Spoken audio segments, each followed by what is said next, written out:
Donc, bonjour, bienvenue à tous à ce workshop entrepreneuriat. Merci d'être présents. Donc, comment ça va se passer ce soir? Tout d'abord, on va présenter deux entrepreneurs. Donc, David Lambellet de Highlight et Marco Bonsoir. Barbosa de Philips. Bonsoir. Et du coup, ils vont parler un petit peu de leur parcours, de leur projet, de comment ils se sont lancés dans l'entrepreneuriat, les défis, un peu les problèmes. Et on va procéder de cette manière. Donc, tout d'abord, c'est Highlight qui va présenter sa partie. Pendant une vingtaine de minutes, on va passer à des questions. Vous pourrez poser un peu les questions que vous voudrez. Ensuite, Philippe, donc Marco de Philippe va nous expliquer également son parcours. Et vous pourrez aussi poser vos questions à la fin. Donc, tout d'abord, si jamais la discussion est enregistrée, donc il y a pas de souci, on va pas voir vos visages. Donc, c'est simplement pour information. Et donc voilà, je pense on va pouvoir commencer. N'hésitez pas à mettre un petit bonjour sur le chat pour voir qu'il marche bien, que tout fonctionne. Et vous pourrez poser vos questions sur le chat ou activer votre micro à la fin de la présentation. N'hésitez pas déjà en cours de présentation, si vous avez des questions, à les noter dans le chat et on y répondra à la fin. Comme ça, vous n'oubliez pas.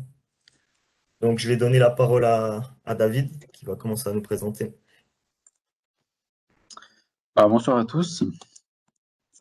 Merci Léon pour l'invitation pour présenter un peu Highlight. Donc je vais séparer cette présentation en trois parties. Je vais commencer avec une très brève présentation de moi-même. Après, plus Highlight, ce qu'on fait, un peu le besoin qu'on essaie de répondre. Et après, une troisième partie où ça sera plus des conseils pour ceux qui aimeraient se lancer dans l'entrepreneuriat. Donc, Donc moi-même, je viens du canton de Neuchâtel, j'ai grandi dans un petit village qui s'appelle la Poutouflée. Ensuite, j'ai fait un CFC d'électronique au CPLN à Neuchâtel, donc je pense que vous connaissez tous ce CPLN. Et après, j'ai fait la passerelle pour faire l'IPFL en microtechnique. Donc j'ai fait à la fois le bachelor et master. Après, mis à part l'IPFL, j'ai aussi différentes expériences, on va dire, qui m'ont beaucoup marqué, influencé dans ma personnalité, dans ma personnalité d'entrepreneur. C'est tout d'abord la chance que j'ai eue de faire une année en Inde, lors de troisième année bachelor. Après, c'était aussi où là j'ai vraiment découvert la vie, je dirais, dans les pays émergents. Un autre point qui m'a pas mal influencé, c'est mon année que j'ai fait à l'armée entre le bachelor et le master en tant que grenadier HR. Je dirais que là, ce qui m'a beaucoup influencé, c'est plus au niveau, on va dire, apprendre à pas forcément faire des tâches intéressantes mais qui sont nécessaires, puis je dirais apprendre de la résilience. Après, je suis retourné à l'IPFL pour master, et puis j'ai aussi la chance de faire des stages et projets de master à l'étranger. Donc un stage de 6 mois dans le domaine du photovoltaïque à Shanghai. Et après, mon projet de master plus dans le domaine des batteries aux États-Unis.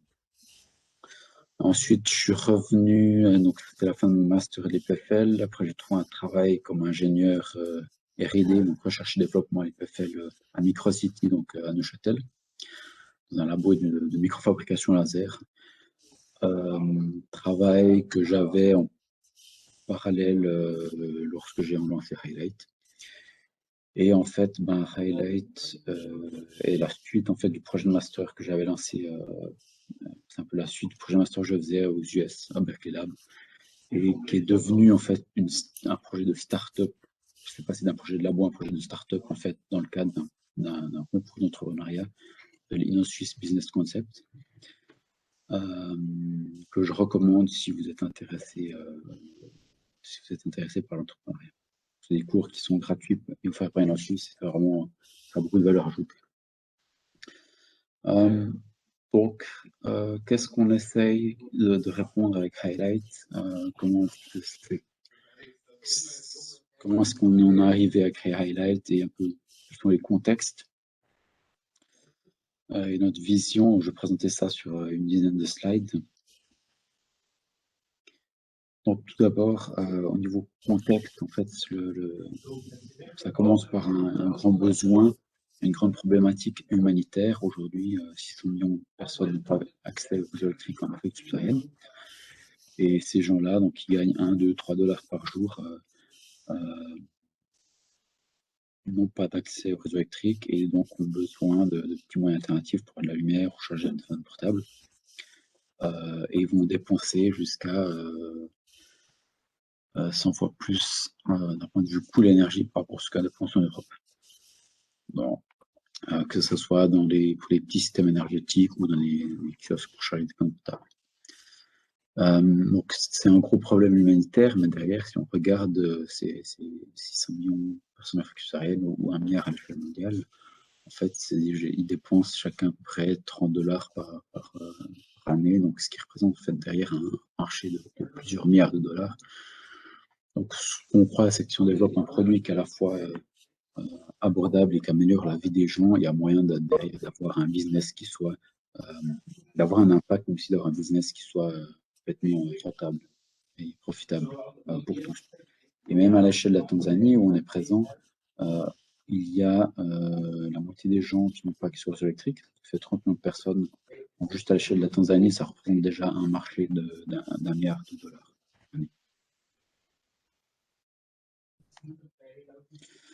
Donc notre solution qu'on apporte pour ce problème, donc, pour adresser ce problème, c'est le Highlight Cube, qui est une lampe, une smart lamp, donc avec de l'électronique embarquée et une batterie haute capacité, qui puisse être rechargée dans les kiosques solaires et que les villageois vont pouvoir louer à 20 centimes par jour, qui vont seulement payer la location, donc ils n'auront pas le coût de l'achat. Ils pourront charger plusieurs fois leur téléphone portable, avoir une excellente autonomie. Et puis, en fait, ils ne vont pas s'inquiéter de l'intermittence des énergies renouvelables, qui sera gérée directement au niveau des kiosques solaires. Il y a différentes applications par rapport à ce qu'on développe. C'est soit simplement pour des ménages qui n'ont pas accès au réseau électrique, comme on voit sur la gauche, qui vont louer ce cube dans les villages, là où on installe nos kiosques solaires. Après, on a aussi certains clients qui sont en fait des vendeurs de rue qui vont louer le cube d'abord pour éclairer, on va dire, les produits qu'ils vendent le soir en marché, puis après la nuit, ils vont garder la lampe pour chez eux. Il y a un troisième point qui serait très intéressant qu'on aimerait explorer par la suite, mais pour l'instant qui est encore seulement au stade d'idée, ça serait en fait l'utilisation de nos cubes et de nos kiosques solaires pour des camps de réfugiés. Où là, typiquement, par exemple, à l'ouest de la Tanzanie, vous avez un camp de réfugiés avec 300 000 réfugiés, où ça fait en fait, beaucoup de gens qui n'ont pas accès au réseau électrique au même endroit. Donc, on pourrait imaginer les installer des kiosques solaires et puis que ces gens-là puissent avoir les cubes.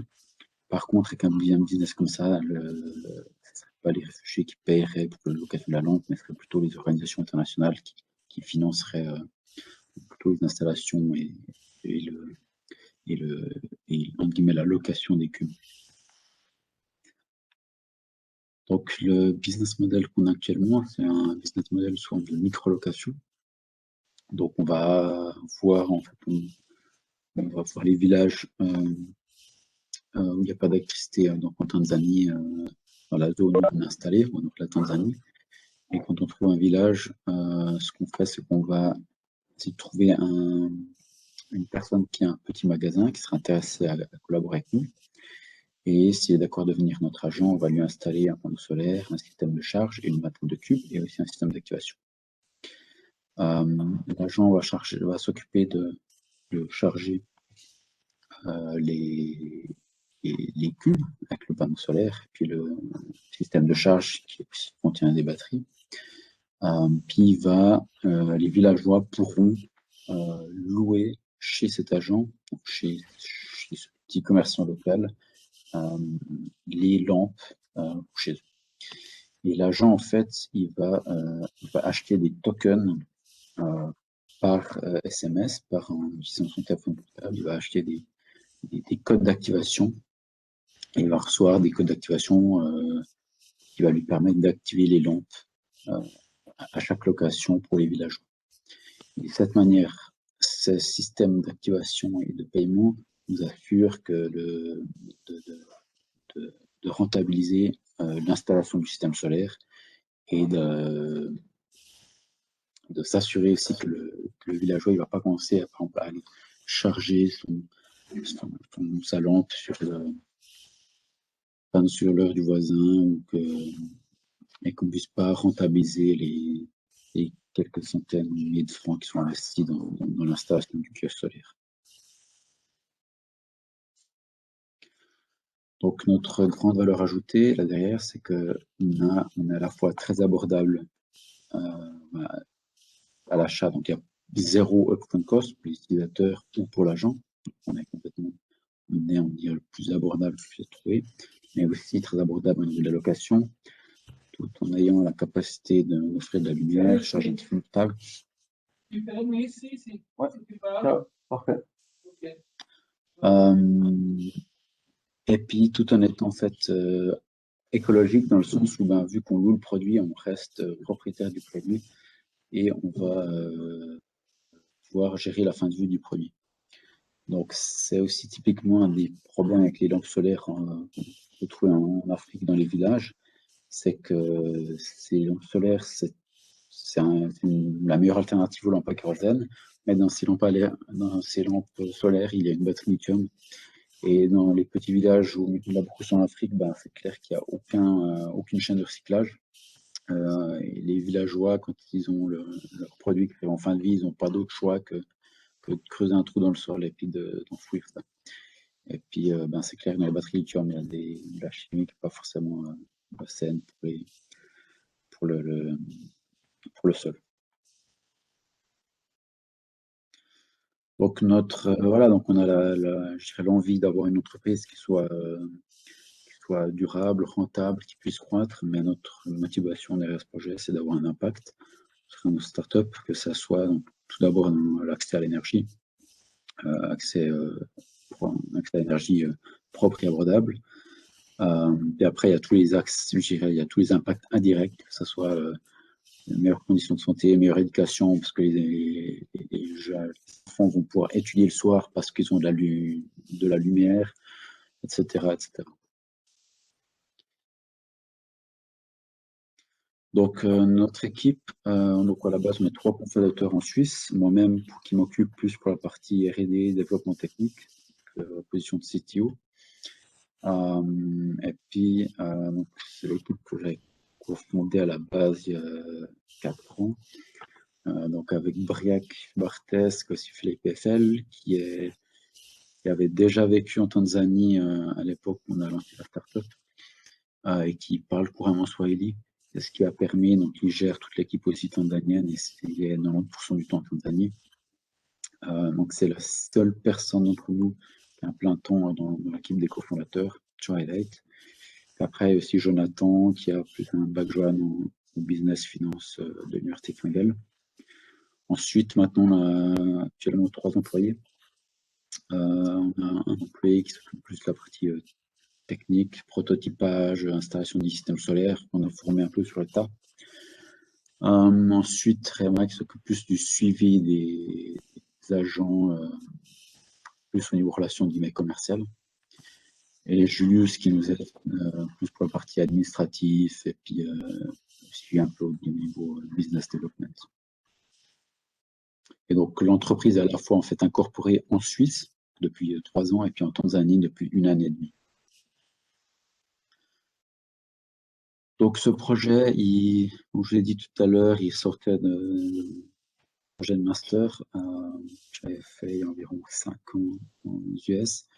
Après, j'avais trouvé un travail à l'EPFL. Et puis à côté, j'avais envie de pousser ce projet de master plus loin, hors du labo. Je trouve dommage parce qu'il n'y avait pas de continuité à ce projet-là.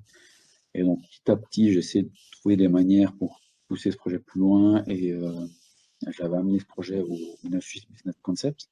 une formation entrepreneuriale 5 soirs par semaine sur à peu près 4-5 mois.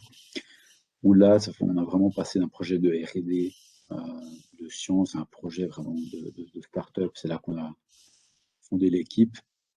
C'est là qu'on a gagné le business concept, on a motivé à aller plus loin.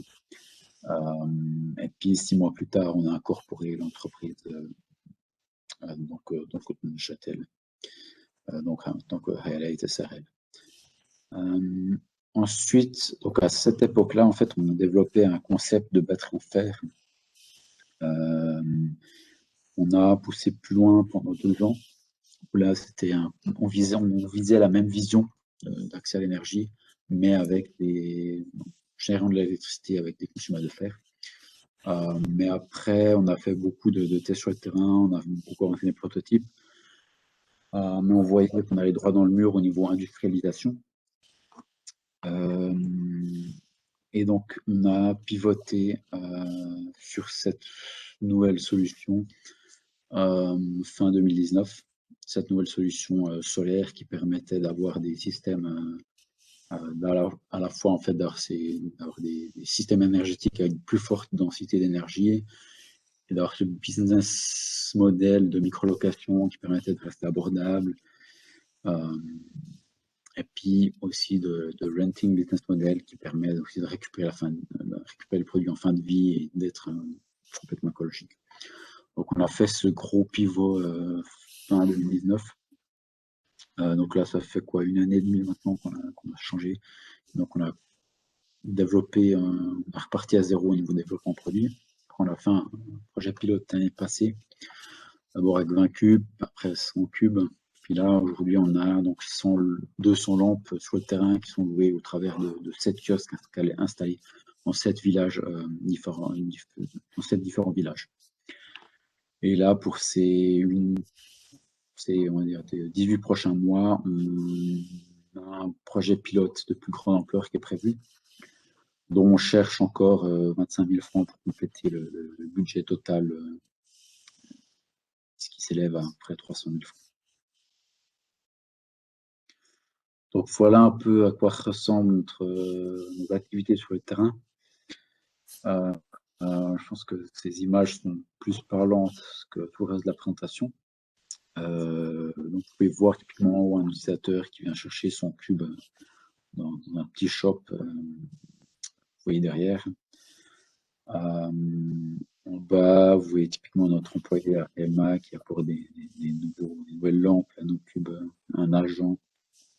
Parce que parfois aussi, on est encore entre la phase de prototypage et produit, donc parfois il y a des problèmes avec nos prototypes, puis on doit aller changer les lampes pour s'assurer que derrière on puisse continuer à tester notre concept, que ce soit au niveau technique ou économique. Et puis en fait, donc en ce moment, donc on a les PCB qui sont fabriqués en Tanzanie. On assemble le produit en Tanzanie. Et pour l'instant, on est encore dans des petits batchs au niveau volume, donc on fait les coques imprimées 3D sur place en Tanzanie. On achète aussi les panneaux sur place, les panneaux solaires sur place en Tanzanie.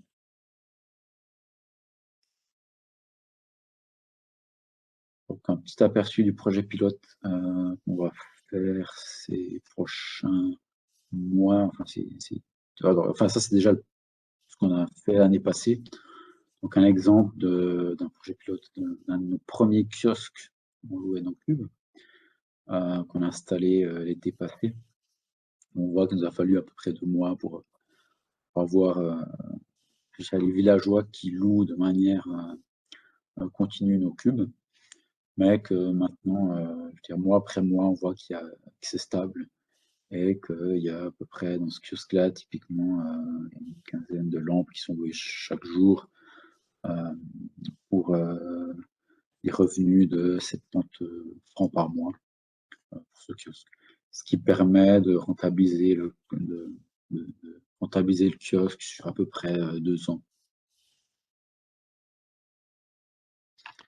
Donc maintenant, on a en fait 7 kiosques qui sont un peu répartis au sud de Arusha, donc dans le nord de la Tanzanie. Arusha, c'est la ville au nord de la Tanzanie où on a Highlight, où on est basé.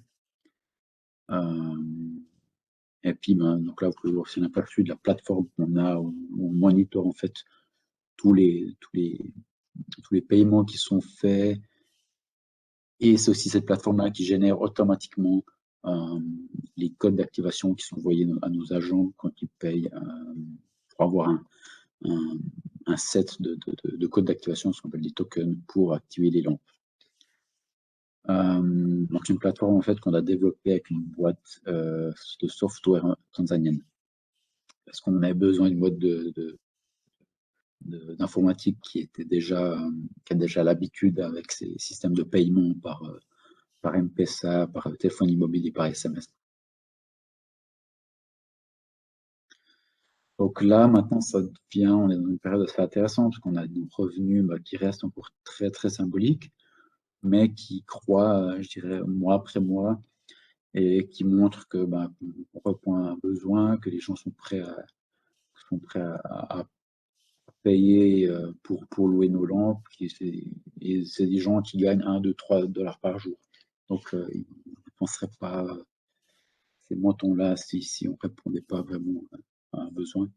Et donc, c'est, je dirais, une bonne motivation aussi pour aller plus loin. Après, c'est clair qu'il faudra qu'on en fasse encore beaucoup plus pour qu'on devienne rentable. Donc, le prochain projet pilote qui est prévu, donc c'est un projet pilote à plus grande échelle. Donc là, on a 7 kiosques aujourd'hui. Ce prochain projet pilote, c'est prévu avec 50 kiosques, donc 1200 lampes,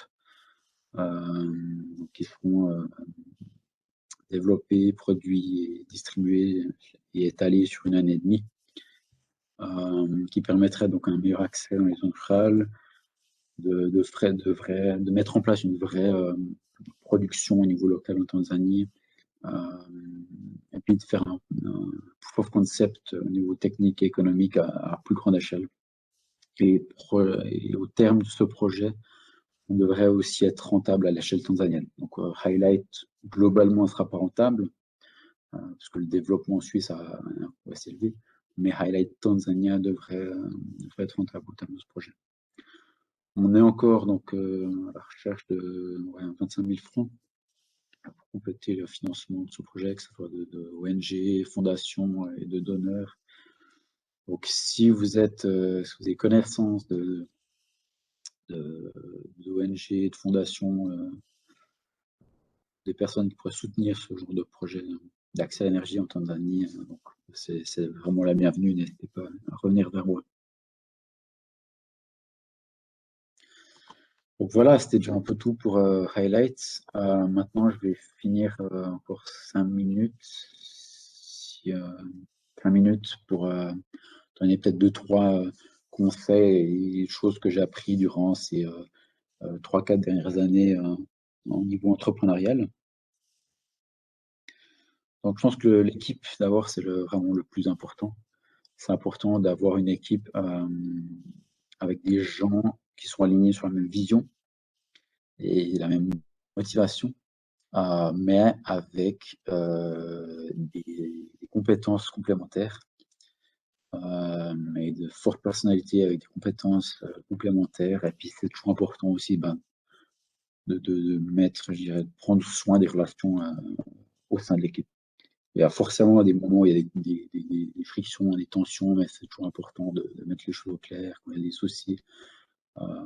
Jamais laisser des non-dits, puis prendre soin de l'équipe. Parce que si il y a des problèmes au niveau équipe, après, c'est la mort de la startup.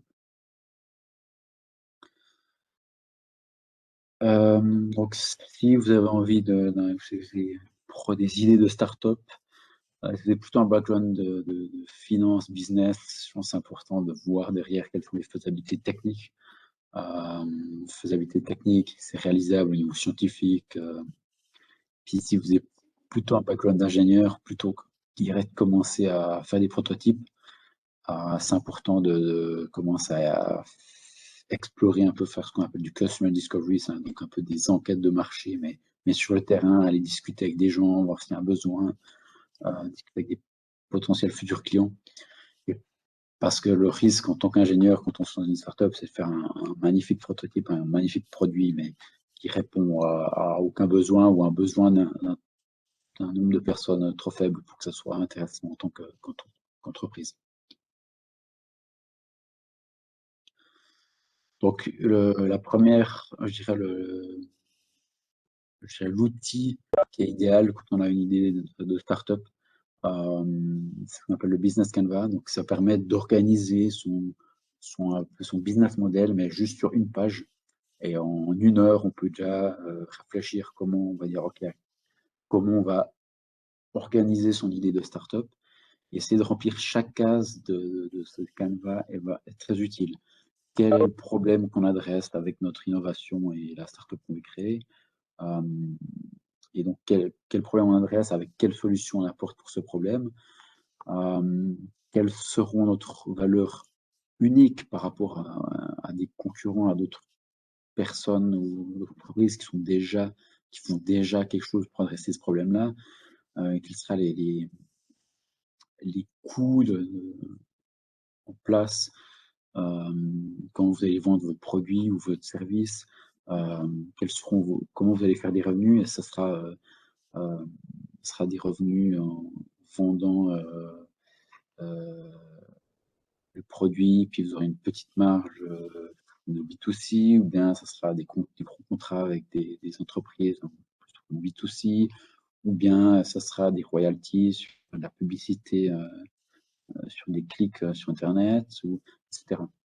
Donc c'est important de pas m'étaler là-dessus parce que j'ai plus trop de temps, mais c'est important. Je dirais, c'est un outil qui est très important lorsqu'on lance son projet de start-up.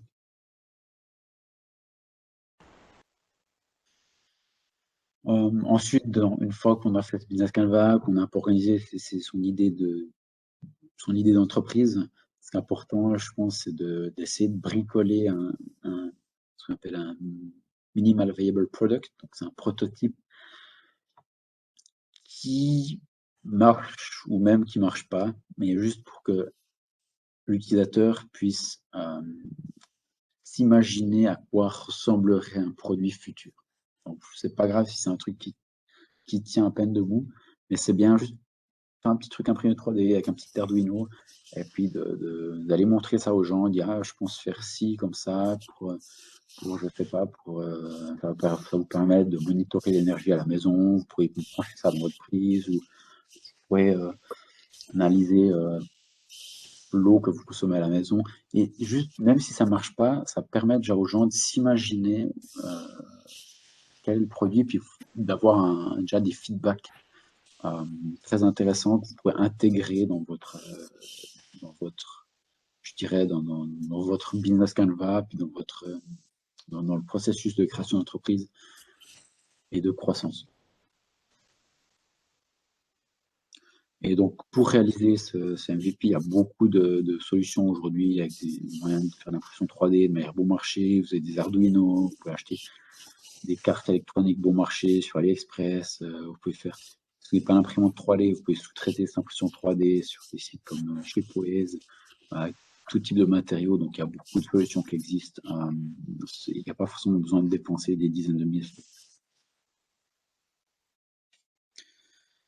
Donc, pour en revenir avant, je parlais de customer discovery, donc c'est vraiment un point important, c'est essayer d'aller rencontrer des gens, que ça soit, alors, si vous développez un produit qui vise la consommation, les produits de consommation, ça sera plus aller discuter avec des gens, avec des amis, avec des gens de la rue, etc. Si vous êtes plus un modèle où ça viserait, votre innovation viserait plutôt des entreprises, donc un modèle B2B, n'hésitez pas à contacter des gens sur LinkedIn, à les ajouter sur LinkedIn, contacter, puis lui dire bon, j'ai ce projet-là, on peut développer ça, vous auriez 5 minutes pour en discuter par téléphone, puis poser leur des questions pour essayer de déjà sentir l'intérêt que pour avoir des gens. Et peut-être vous aurez aussi beaucoup de gens qui ne vont pas vous répondre, des gens qui ne vont peut-être pas être intéressés, mais vous en aurez toujours une partie des gens qui seront ouverts à la discussion et qui vous apporteront des feedbacks très intéressants, qui vont peut-être vous renvoyer vers d'autres personnes. Et non seulement vous aurez des feedbacks, mais peut-être ça peut déboucher sur vos premiers clients. Ensuite, toujours poser les questions ouvertes. Dites pas, je développe ça, est-ce que ça serait intéressant pour vous? Oui, non. C'est plutôt quels sont vos problèmes que vous avez avec euh, pour la fabrication de ce produit dans votre entreprise ou quelle solution utiliser actuellement. Essayez de plutôt poser des questions ouvertes et ça va vous donner beaucoup d'informations pour mieux comprendre en guillemets, le marché que vous visez. Et ce qui est important, ouais, c'est vraiment d'écouter puis prendre des notes.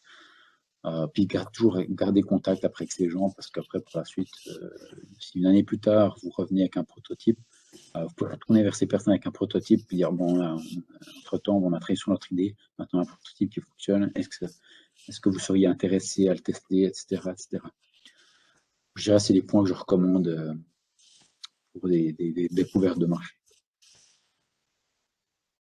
On va arriver vers la fin. Euh, Ouais, d'accord. Ça, je vais passer peut-être à certains points, n'hésitez pas. Donc, ouais, essayez de faire parler de vous et pour avoir un peu, je dirais, d'attraction. Nous, dans ce cas-là, on avait fait un crowd, on avait essayé de maximiser notre visibilité parce qu'on avait fait un crowdfunding. Et c'est ce crowdfunding qui nous a permis ensuite de créer l'entreprise en Tanzanie. Après le crowdfunding, donc c'est quand même, là, on a passé 6 mois et un stagiaire qui a bossé dans 6 mois juste pour préparer le crowdfunding. Crowdfunding, je dirais, il faut pas, faire attention à ne pas minimiser le travail de préparation. C'est beaucoup de travail de préparation, mais derrière, c'est une solution qui peut être intéressante pour lever un peu d'argent quand on est en phase de seed fundings. Après industrialisation, essayez de vous entourer de gens qui ont déjà passé par là et de gens qui, qui font ça dans leur vie de tous les jours. Je pense que je vais passer cette slide. Et puis après, je dirais, c'est bien d'explorer votre idée d'entreprise avant de vous incorporer, avant de créer l'entreprise. Parce qu'une fois que vous êtes incorporé avec vos cofondateurs, avec vos associés, je dirais, vous êtes lié à vos associés au niveau légal, c'est aussi fort qu'un mariage. Donc c'est bien. Et puis si vous créez incorporez l'entreprise, puis qu'après, 6 mois plus tard, vous réalisez qu'il n'y a pas forcément d'intérêt, vous allez faire beaucoup de travail pour pas grand-chose au niveau notaire, perdre de l'argent, etc. Donc c'est important de tout ce qui est business canvas, customer discovery, ça doit être fait avant de créer l'entreprise. Puis après, je pense que c'est important de croire vraiment au fond de soi que vous pouvez apporter quelque chose de significatif, que ce soit dans la vie des gens ou que ce soit pour des entreprises, dans une industrie. Et après, voilà, vous allez devoir faire le chemin par vous-même avec aussi beaucoup d'apprentissage, beaucoup d'erreurs et une rectification. Et il n'y a pas de bonne manière de commencer, il faut juste commencer quelque part. Donc voilà, merci pour votre écoute. Et puis, si vous avez des questions, n'hésitez pas à venir vers moi, que ce soit maintenant ou par la suite. Donc, les coordonnées sont sur ma présentation. N'hésitez vraiment pas à me contacter. Merci David pour cette présentation. Donc, est-ce qu'on a des questions? N'hésitez pas à poser vos questions, soit en activant votre caméra ou directement dans le chat.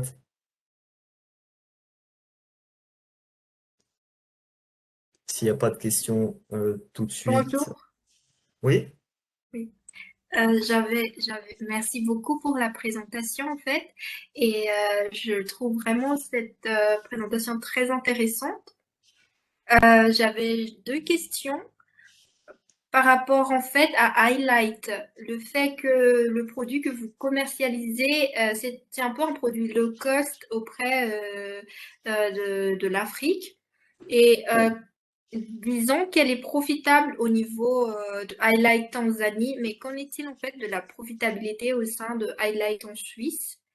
Et ensuite, pour le fait que vous cherchez les 25 000 CHF pour le founding, euh, d'abord, vous aviez dit que vous aviez fait du crowdfunding au tout début. Est-ce que vous pensiez également faire un type de crowdfunding pour atteindre ce challenge? Voilà, merci. Ouais, merci beaucoup pour le feedback et pour ta question. Alors, donc en fait, Highlight Tanzania Suisse et Highlight Tanzania sont pas, on va dire, légalement, c'est deux entreprises, mais qui sont liées. En fait, Highlight Tanzania appartient à Highlight Suisse. Euh, et puis, en Suisse, donc, on fait tout ce qui est développement produit, tests de technologie, tests de panneaux solaires, tests de batterie, on met en place le business model, on lève les fonds, etc. Et en Tanzanie, on fait actuellement les projets pilotes. Et par la suite, ça permettrait de générer les revenus. Et aussi, on fait l'assemblage des produits en Tanzanie. Donc, ça à la fois dissocié et lié. Donc, en Suisse, on fait on fait zéro profit. Donc, en Tanzanie, on ne fait même pas encore profit parce que nos revenus sont un peu moins élevés que nos coûts. C'est-à-dire, on fait encore des pertes en Tanzanie. Mais en Tanzanie, vu que nos coûts sont assez faibles, assez rapidement, on devrait être profitable en Tanzanie. Par contre, en Suisse, vu qu'on ne génère aucun revenu, on sera, si on regarde juste Highlight SARL en tant que tel, on ne sera pas profitable si on ne tient pas compte de la filiale tanzanienne ou de ses filiales le jour où on aura une filiale dans d'autres pays en Afrique. Après, on pourrait imaginer de commercialiser ce produit pour peut-être d'autres applications, soit du camping ou autre. Pour l'instant, on a senti que c'est un effort trop grand pour peut-être trop peu de revenus, mais à voir. Puis pour lever ces 25 000 francs, on vise plutôt fondation ONG que crowdfunding. Crowdfunding serait une possibilité, mais ça prend beaucoup de temps de préparation et on n'aura, je pense, pas le temps pour faire toutes les préparations du crowdfunding nécessaires à les 25 000 francs. On vise plutôt, je pense, plutôt les fondations et ONG qui seraient d'accord à mettre quelques mille francs chacune. Ça sera sûrement plus efficace. Mais ça serait aussi une solution ça serait complètement une solution de faire un deuxième crowdfunding. D'accord, on a une question de Jessica qui demande si vous avez des concurrents en Tanzanie. Oui, donc on n'est pas les seuls à adresser, c'est un énorme marché. Et puis, ça fait une dizaine d'années qu'il y a différentes entreprises qui lancent leurs produits de petits systèmes solaires. Donc, il y a par exemple D-Light qui vendent des lampes solaires, Natural, System King, donc il y a ouais, on va dire une dizaine de concurrents qui offrent des systèmes énergétiques basés sur du solaire en Tanzanie. Ça marche, parfait.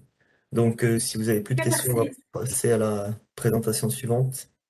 J'ai une petite dernière question. Oui. Ah, Sans aucun ok. sans saving d'accéder aux produits et à l'énergie solaire, à l'énergie propre. D'accord, Du coup, ça a j'ai coupé, je crois, au début, mais oui, une vas-y, Camille. petite question. Dans quel cas le crowdfunding, c'est une bonne solution? Dans le sens où quand on va faire un crowdfunding, on va exposer un peu notre idée. Et imaginons Ouais, que euh, on est en face de nous des concurrents. Euh, voilà, vous comprenez un petit peu ma question. ouais. Alors, je pense qu'il y a deux cas où le crowdfunding est intéressant. Soit dans un premier cas, si vous travaillez sur un projet qui touche les gens, comme c'est notre cas, qui touche une certaine sensibilité des gens, que ce soit écologie, que ce soit environnement, que ce soit aide pour les réfugiés, que ce soit, etc. Et là, les gens vont vous soutenir pour soutenir la vision du projet, pour soutenir ce que vous faites.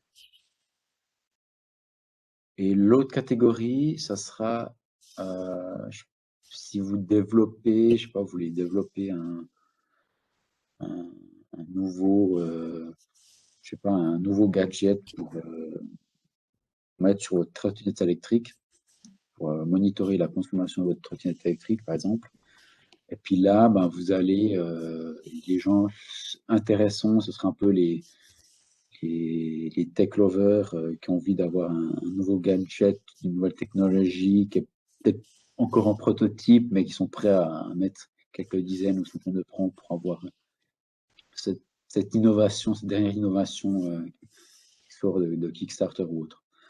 Donc je pense qu'il y a vraiment ces deux catégories. Soit vous faites un gadget vraiment sympa, fun, vous pouvez financer l'industrialisation de ce gadget, ce produit, cette innovation avec un crowdfunding.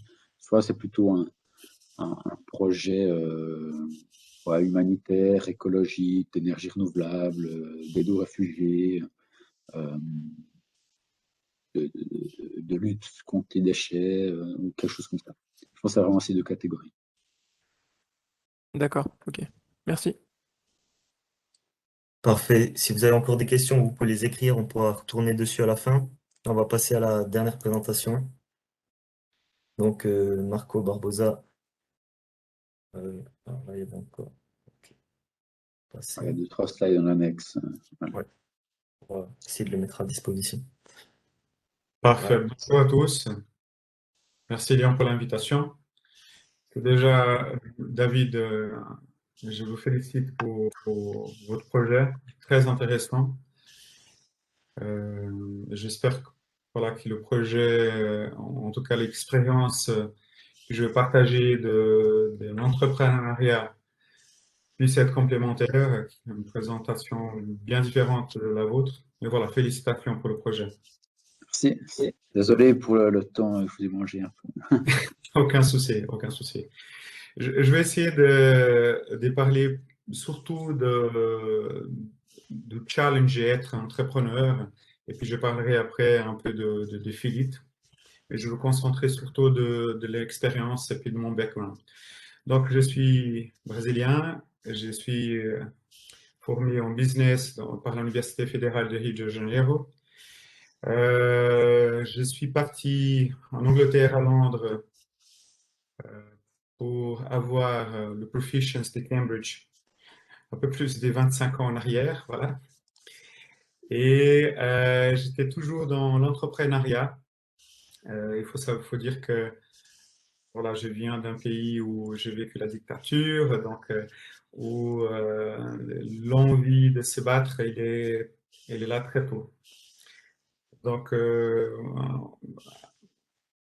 un joke que je partage souvent avec des amis, c'est que mes amis suisses demandent toujours, Marco, quel est le projet qui t'a maintenant? Donc, je dis toujours que c'est le 1978 parce que j'avais toujours un projet différent, malgré le fait que j'ai travaillé pour des grandes sociétés internationales ici. J'étais cadre pour Philippe Maurice et puis pour Celgene pendant des années. Mais parallèle à ça, j'ai toujours donné mon temps à des associations, des ONG basées au Brésil et j'ai essayé de créer des projets liés surtout à mes passions. Donc, j'ai eu des projets liés aux produits naturels brésiliens, j'ai eu des projets liés à des jus de fruits.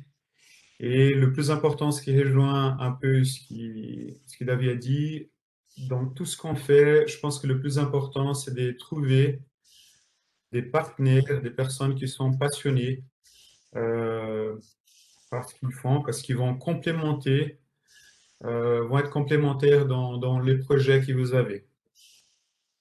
Challenge et opportunité, on va voir. On fait un roadmap, on a un business plan, on se lance et on s'aperçoit que depuis le départ, le roadmap, il va changer, on va trouver des cailloux sur le chemin et c'est très important de pouvoir s'adapter en fonction des challenges et des opportunités. Ce qui est très intéressant, parce qu'en même temps, ça va nous donner des nouvelles idées et on s'aperçoit que les expectatifs que nous avons et la réalité, elle est complètement différente. Dans mon parcours, donc, ce que je partage, c'est vraiment mon parcours, des plusieurs projets au long des, je dirais, des 30 ans. C'est un peu échec sur échec jusqu'à arriver à 2 projets qui tiennent en route. Et puis, le plus important, c'est de persévérer. Quand je parle, Léon, si tu peux passer pour le slide suivant, je parle souvent, je partage souvent avec les gens qui travaillent avec moi ou qui vont être mon partenaire, qu'est-ce qui motive dans ce projet?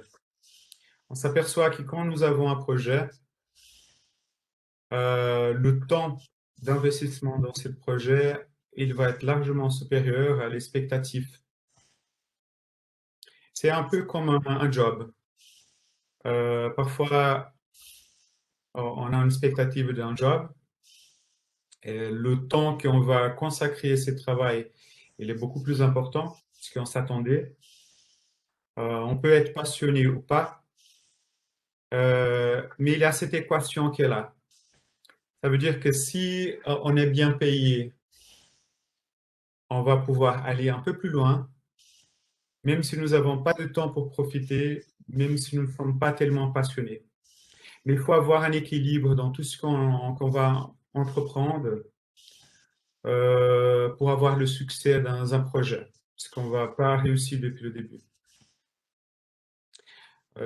Voilà, donc je partage toujours avec ça parce qu'il y a des gens qui souhaitent travailler pour le groupe et puis se demandent, voilà, mais je souhaite travailler qu'à 50%. Est-ce que ça va pour vous? Pour autant que vous donnez vos 50%, ça me va parfaitement. C'est un peu la philosophie de Philippe.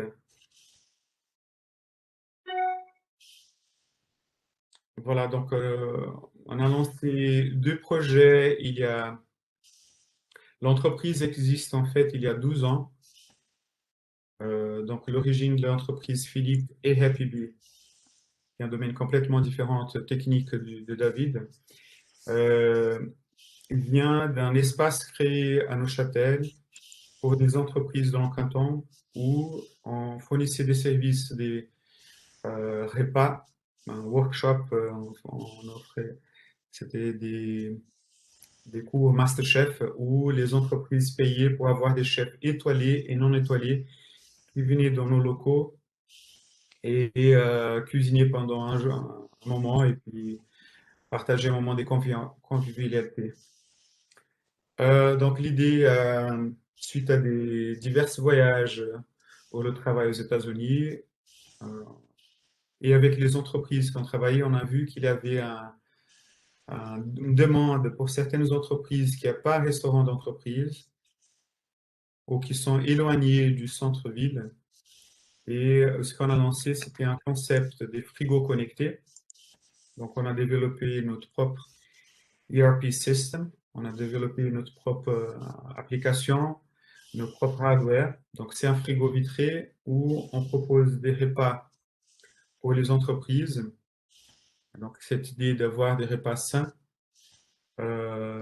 collations, boissons, enfin des produits pour la restauration à n'importe quel moment de la journée.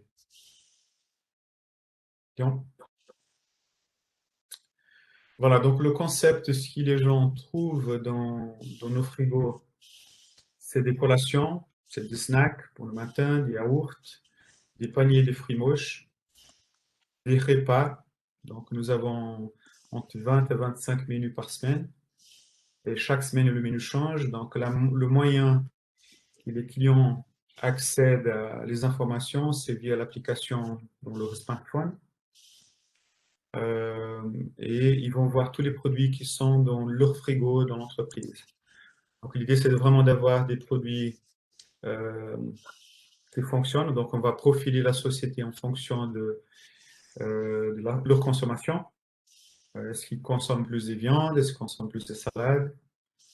Est-ce qu'ils consomment plus de nourriture épicée? Donc c'est les dates qui vont revenir à nous et on va petit à petit profiler la société pour fournir exactement ce qu'eux ils ont besoin de notre frigo.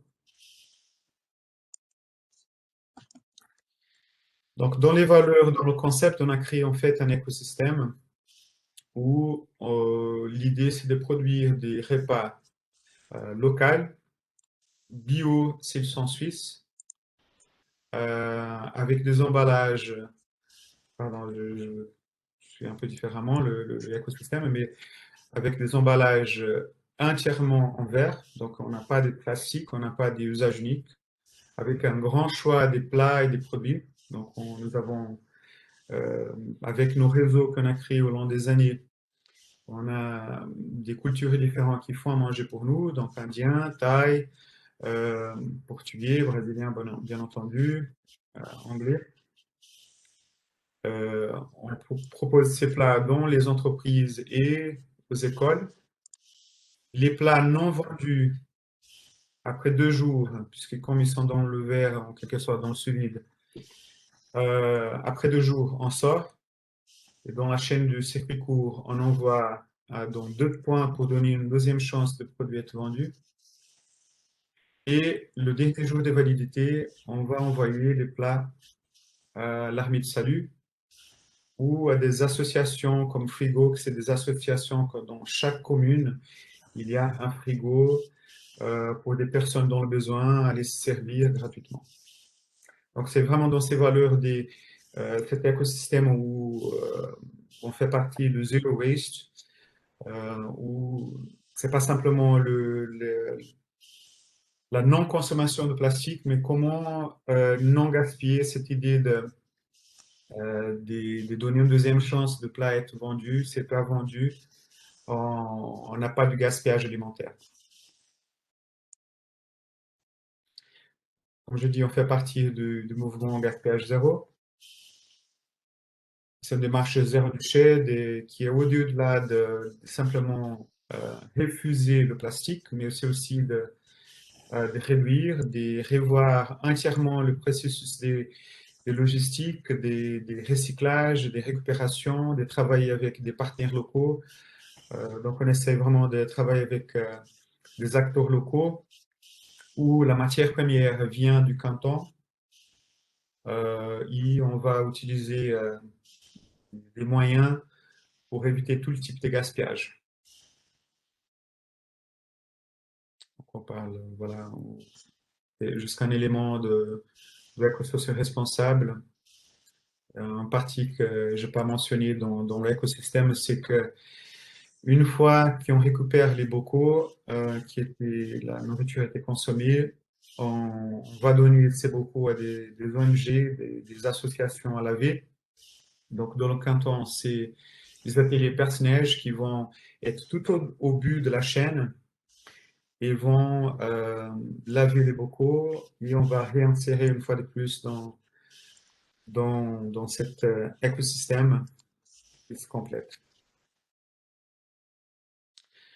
Donc voilà, l'application Philite qui est destinée aux entreprises, aux écoles, donc c'est une application qu'on a développée nous-mêmes, c'est in-house, le hardware aussi.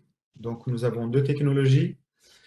La première, c'est simplement le scannage des repas où il y a un système en quelque sorte de confiance avec le client.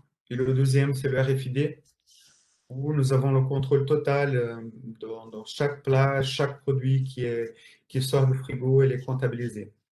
Donc l'application, elle permet également pas simplement de donner l'information des repas à temps réel qui est dans le frigo. Je donne un exemple, dès que le dernier repas, il sort du frigo, il sort de l'application, il disparaît. Mais l'application va donner aussi des informations des ingrédients, des valeurs nutritionnelles, des différentes labellisations du plat. Donc, on va vraiment communiquer comme une espèce de blog où d'où vient l'origine du produit. Voilà, la viande vient de Suisse, le poulet est bio, le fromage vient de Pont-de-Martel. Donc, on va vraiment communiquer et mentionner aussi les origines de chaque élément de la chaîne. Avec le Covid, bon, avant le Covid, on avait une croissance des 20% par mois, ce qui est énorme. Il faut dire que le premier frigo connecté était lancé en 2016. Les choses étaient très lentes et tout d'un coup, voilà, comme on dit en anglais, the train left the station. Donc, on a commencé à vraiment avoir le succès avec beaucoup d'entreprises. Aujourd'hui, on est présent dans le canton, dans les différents groupes LVMH, Richemont, Swatch Group, Pharma et voilà, Viteo. Nous avons plus de 50 entreprises dans le canton, mais également le canton de Berne et canton de Vaud. Et avec le Covid, donc tout s'arrêtait. C'est ça aussi les challenges d'être entrepreneur. Donc, on a eu 20% de tout notre chiffre d'affaires. On a eu une réduction de 80% de chiffre d'affaires. Et il fallait trouver des solutions. Donc, c'était une opportunité aussi. Donc, les crises, ce sont des opportunités. Et puis, on a vu qu'il y avait également un créneau avec les crèches, avec les écoles. Et on a lancé une deuxième entreprise qui s'appelle Happy Bee, où on a lancé également une application pour les parents. Donc, on est les seuls en Europe à communiquer qu'est-ce que les enfants dans les écoles vont manger à temps réel. Ce qui, d'une part, enlève tout ce qui est temps administratif de l'école, des crèches, mais donne également une transparence par rapport à vis-à-vis crèche, école aux parents, de qu'est-ce que les enfants vont manger à l'école. Donc, c'est les mêmes valeurs définies, donc nous faisons partie du gaspillage zéro. Donc, il y a cette résumé de préparer des repas locaux, frais, des saisons, bio si c'est en Suisse. Donc, on va livrer. Nous avons un groupe de diététiciennes qui vont réviser les plats, les menus. Tout ça se passe par l'application. On va livrer tous les jours et avec cette consommation responsable qui est là. Voilà, c'est pour aboutir à ce projet qui, voilà, aujourd'hui on est très content, on reprend un peu le chemin de la croissance. Je pense que c'est au bout de plusieurs échecs, plusieurs expériences. Et comme David a dit, il y a un chemin à faire, il y a un roadmap à créer, mais ce n'est pas la seule chose qui a le succès. Je passerai cette slide, Léon, pour conclure. Je peux faire long en fonction déjà du temps qui est court. Donc, en tout cas, ce qui me concerne, et puis c'est le message assez simple pour moi, il faut être optimiste, il faut être un rêveur, il faut être un peu fou pour avoir un projet, je pense que n'importe quel moment de sa vie. Il faut oser. On va avoir beaucoup de gens, soit de la famille ou les parents, les amis qui vont dire, voilà, ce projet, vous n'avez aucune chance. Il y a des gens qui font ça, donc vous n'allez pas avoir le moyen d'avoir un succès. Donc, écoutez vous-même, soyez un peu têtu. Il faut quand même avoir un map bien précis, un projet qui soit bien ficelé. Il faut être passionné. Ça ne sert à rien de se lancer dans un projet juste pour l'argent. On ne va pas loin. C'est un peu l'histoire du triangle. On peut aller un peu plus loin, mais si le cœur n'est pas là, si vous n'avez pas le temps de profiter, vous n'allez pas loin. Donc, il faut faire quelque chose vraiment qui vous passionne et qui vous puisse contribuer à quelque chose de positif dans votre vie. Voilà, ça peut être l'argent, mais je dirais plutôt vraiment quelque chose qui vous pouvez s'imaginer au-delà de simplement faire de l'argent avec le projet. Donc, il faut avoir cet équilibre où voilà, on se lance dans un projet, on s'imagine travailler 8 heures, peut-être 10 heures par jour. Dans la réalité, au début, on travaille 15 heures, on n'a pas le week-end. Et puis, c'est important d'avoir cet équilibre, une fois de plus, le temps, l'argent et le plaisir. Donc, je ne veux pas, David, partager quelque chose qui est très in-depth par rapport à un roadmap, ce qui rejoint. Il faut s'approcher des personnes, parce que dans une entreprise, les assets les plus importants, c'est les gens qui vont collaborer avec vous. Donc, les gens que je me suis approché, c'est des gens qui pouvaient apporter dans le projet une connaissance dans le marketing, une connaissance dans le développement de l'application, mais c'est des gens surtout qui étaient passionnés par le projet, passionnés par l'idée. Et je pense que dans n'importe quel projet que vous allez partir, c'est ça le plus important, c'est de prendre confiance que n'importe ce que vous allez faire, euh, il ne faut pas s'attendre à payer un manager de faire le boulot. Il faut que cette personne elle soit committed. Il faut que cette personne puisse être complémentaire à votre projet et puisse être un valeur ajoutée dans le projet. Voilà un peu de partage personnel et de partage des Philippe. Pour conclure, on reprend un peu le chemin de la croissance. Nous espérons pouvoir lancer une antenne au canton de Lausanne bientôt, en partenariat avec l'EPFL à Lausanne, et reprendre le chemin de la croissance malgré le Covid. Merci en tout cas pour l'invitation. Je souhaitais surtout garder le partage, surtout avec mon expérience et Philippe. Je ne voulais pas aller en in-depth du concept ou de mon chemin. Merci Marco. On a une question. Est-ce qu'une entreprise de service a plus de risques qu'une entreprise de produits? De Coralie. Bonne question. Alors, je dirais que tout ça dépend. Il faut faire l'analyse, une étude des marchés pour savoir si votre produit ou si votre service il va bien répondre à un besoin. Et parfois, il y a d'autres compétiteurs en place, comme c'est mon cas, mais c'est également aussi le cas de David. Je pense qu'une compétition, elle est importante, pour autant que vous, comme entrepreneur, puisse amener quelque chose de différent dans ce que vous proposez. Mais je dirais que finalement, c'est le produit, le service. Est-ce qu'il va répondre à un besoin ou est-ce que le modèle que vous allez mettre en place va être plus important, va apporter un plus dans ce que vos compétiteurs aujourd'hui ils proposent? Je dirais que c'est plutôt la demande qui va faire en sorte que le produit, le service va répondre à cette demande. Merci. Est-ce qu'il y a encore des questions? Vous pouvez prendre la parole. Allez-y. Oui, j'avais une question. Salut Marco, c'est Loulou. Très contente d'avoir écouté aujourd'hui. Ah, coucou, Lou. Coucou.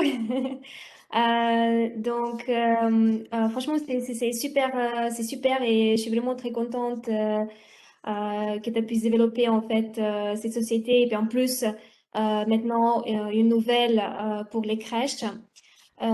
C'est top. Et j'avais juste, par curiosité, je crois que j'avais vu un frigo aussi à Lausanne dans un des fitness, si je ne me trompe pas, 2 ans en arrière. Et Oui. je voulais juste savoir si c'est quelque chose que tu penses aussi entreprendre dans le futur ou est-ce que ça n'a pas marché le concept? Je voulais juste savoir par rapport à la diversification des lieux en fait. C'est une super question. Alors, il faut savoir qu'en fait, l'origine du concept vient d'un voyage que j'ai fait quand je travaillais chez Celgene aux États-Unis, où j'ai vu un frigo connecté en dehors d'un fitness. Donc, je me suis dit, tiens, ça, c'est une super idée qui répond bien aux besoins bien précis des gens qui sortent de fitness et puis qui veulent prendre quelque chose et puis manger quelque chose de sain. Et j'étais convaincu que ça allait marcher dans les chaînes de fitness. Donc, je me suis approché du groupe Let's Go. Donc, on a proposé le concept et puis on était convaincu que ça allait marcher parce que, voilà, à la fin, ils ont plus de que 60 fitness en Suisse. J'étais convaincu absolument qu'il allait être un succès. Donc, on a lancé à Lausanne, que c'est le plus grand fitness du groupe. Et j'étais présent au jour de lancement. Et ça me suffit 3 heures pour savoir qu'il n'allait pas marcher. Et voilà, la raison principale, c'était que les gens, ils voulaient quelque chose de plus vite. Ils ne voulaient pas s'engager avec une application. Ils voulaient simplement payer la caisse. Enfin, il y avait plusieurs éléments qui... j'avais mon roadmap qui était bien défini. J'étais absolument sûr qu'elle allait marcher. Puis finalement, ce n'était pas le cas. C'était une grande douche froide. Et pour te répondre, non, je ne pense pas que ça vaut la peine pour les fitness. On a beaucoup de demandes des fitness qui souhaitent voir le concept Philippe et on refuse. On est convaincu qu'il y a beaucoup d'autres domaines bien spécifiques, d'autres opportunités, des universités, des écoles qui vont répondre mieux, le concept va répondre mieux à les besoins. Voilà, dommage, mais non. Super, merci beaucoup. Et puis une dernière question, est-ce que vous êtes présent aussi chez Celgene? Non, alors je n'ai jamais proposé à Celgene. Aujourd'hui, on est présent, voilà, on est Mont-Blanc, Bulgarie, Viteos, Felco, Hermès, enfin, on est présent dans le groupe Richemont, LVMH, Lausanne et Milan, pas chez Celgene. On n'a Ah, jamais d'accord. proposé. Si vous aviez enfin, je ne sais pas si toi, tu es toujours à Celgene, mais Oui, oui. vous avez un. En fait, après Covid, c'est un point intéressant parce qu'on a vu qu'après Covid, beaucoup d'entreprises qui ont un modèle des restaurations sur place, qui est un modèle qui est très coûteux, on a gagné beaucoup de clients dans le canton, en dehors du canton, qui avaient des restaurants, des collectivités, et c'est un modèle qui est très cher. Et finalement, il y a beaucoup de gaspillage et ils ont décidé de changer pour un concept comme le nôtre. Donc, on a l'exemple Nexens à Courtaillot. On vient de gagner la OFS, Office Statistique, qui avait un restaurant d'entreprise et qui change pour notre concept. Donc, il y a des opportunités également avec Philippe après Covid, où les entreprises sont en train de reformuler leur modèle et puis voir. Donc, c'est pour ça que je dis, dans les challenges, il y a aussi des opportunités. Exactement. Merci beaucoup, Marco. Plaisir. Merci. Est-ce que vous avez encore des questions? Profitez. Moi, j'aurais 2 questions pour toi, Marco. Oui. Merci beaucoup pour ta présentation, j'ai trouvé très intéressant. Puis ça rejoint effectivement à certains points, enfin, dans les conseils. Je pense que c'est assez en phase par rapport à ce que tu disais, par rapport à tes conseils. Moi, j'ai 2 questions. Donc là, la nouvelle entreprise que tu as créée, qui est plus ou moins liée à, Phil Eats, donc Baby Bee, c'est ça? Happy Bee. Happy Bee. Donc là, tu as incorporé une nouvelle entreprise. Quel était le choix de cette raison? C'est un choix c'est une question de diminuer les risques. Et puis, peut-être je pose directement ma deuxième question, comme ça sera plus simple. Ma deuxième question, c'est comment tu te positionnes par rapport à Felfel, qui est, je pense, ton plus grand concurrent, j'imagine. Tout à fait. Alors, bon, déjà pour répondre à la première question, donc Happy Bee, c'était vraiment une opportunité qu'on a vue en fonction parlant avec certaines entreprises qui disent, tiens, voilà, mes enfants, ils n'ont pas une bonne nourriture dans les crèches ou dans les écoles. Est-ce que tu as pensé à faire quelque chose pour les écoles? Et comme on avait le temps, donc on a développé Ce qu'on a pris la décision, c'est de créer vraiment que le branding, autant Philippe qui Happy Bee, soit des brandings qui soient bien forts. Donc, c'est pour cette raison qu'on a pris la décision de faire tout nous-mêmes, ce qui implique beaucoup des challenges, parce que on ne parle pas simplement des repas, il fallait trouver des experts dans des boissons, dans des desserts. Aujourd'hui, nous sommes 27 personnes dans l'entreprise. Mais c'était l'idée vraiment de ne pas outsourcer, de ne pas acheter, de travailler, d'entrer en compromis avec acheter un produit de quelqu'un sans avoir la maîtrise, sans savoir si ce produit a la qualité qu'on souhaite avoir, et puis d'une autre part, d'avoir un branding qui soit très fort. C'est pour ça qu'on a décidé de créer Happy Bee comme un deuxième branding et pas avoir soit un branding à part, mais que soit une identité aussi à part.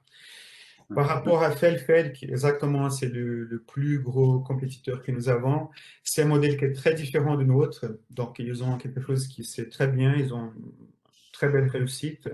C'est un success story, mais c'est un autre concept. Donc, il faut savoir que nous, comme je dis, on n'achète pas et on ne réinvente pas. Donc, on n'est pas un revendeur des repas. On produit et on revend. Donc, nous avons entièrement le contrôle de tout ce que nous produisons. On produit rien dans le plastique. Donc, il y a une cohérence écologique. Nous avons intégré pas simplement le circuit court, mais un exemple qu'on donne dans cet écosystème, c'est que nous aussi, on a intégré, voilà, on a vu qu'il y avait des opportunités avec les magasins en bulk, donc les magasins en vrac. Donc, on rachète des magasins en vrac, les produits qui viennent à l'échéance finale. Donc, tout ça pour entrer vraiment dans cette cohérence des produits locaux. Et voilà, c'est la technologie une fois de plus.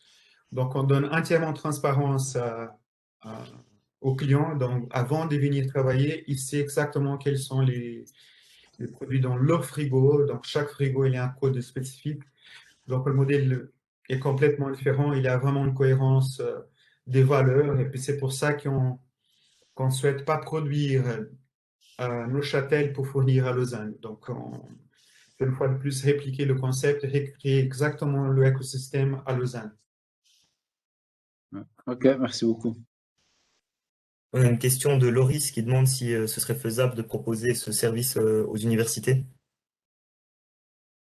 Alors, on a eu la demande de l'Université de Neuchâtel la semaine passée, Arc également. Donc, c'est un groupe on est en discussion. Donc, on espère, si tout va bien, déjà à la rentrée, de pouvoir fournir l'université, la Charque, comme l'État également. Donc, on est en discussion et puis on espère pouvoir être chez vous bientôt, quoi. Super, merci beaucoup.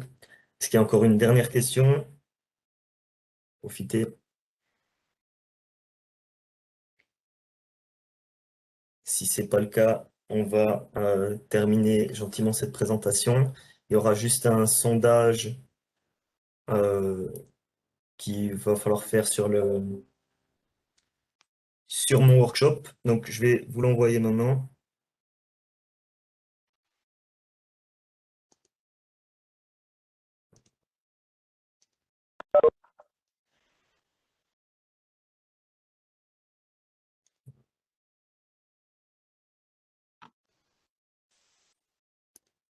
Voilà, alors est-ce que vous avez bien reçu le sondage? Normalement, il a été envoyé.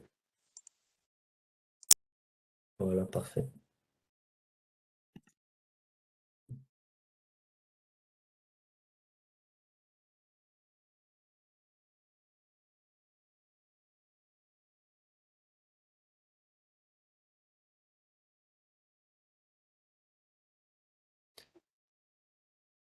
Voilà, je vous remercie d'avoir participé à cette présentation.